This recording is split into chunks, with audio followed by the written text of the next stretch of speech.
पुण्यातल्या हॉटेलमध्ये नशेचा बाजार पाहायला मिळालाय। फर्ग्युसन रोडवरील हॉटेलमध्ये नशा पार्टी करण्याचं पाहायला मिळालंय। अल्पवयीन मुलांचा ड्रग्ज घेतानाचा व्हिडिओ समोर आलाय। मुलांना बारमध्ये सर्रास ड्रग्ज देतानाचा व्हिडिओ समोर आलाय। अग्रवाल प्रकरणानंतर ही पुण्यात नशेचा बाजार पाहायला मिळतोय। पुणे पोलिसांचा बारवाल्यांना आशीर्वाद आहे का हा प्रश्न निर्माण होतोय। पुण्यातील हॉटेलमध्ये सर्रास ड्रग्ज विक्री होत आहे।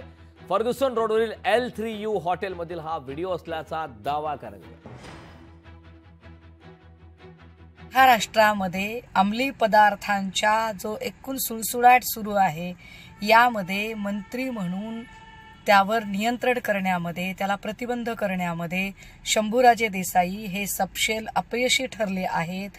सबब त्यांनी आपल्या मंत्रिपदाचा राजीनामा द्यावा। आमदार धंगेकर यांनी तर थेट भ्रष्टाचाराचेही आरोप केलेले आहेत। असा भ्रष्ट अधिकारी कुणाच्या राजकीय मेहरबानीमुळे अजूनही त्या पदावर टिकून आहे। त्याचं निलंबन तर सोडा, पण त्याची साधी बदलीही होत नाही। त्या राजपूत नावाच्या अधिकाऱ्याचे निलंबन करून तात्काळ त्याची चौकशी झाली पाहिजे, ही आमची मागणी आहे। लोकशाही मराठी ऐका, पहा, जागरूक रहा।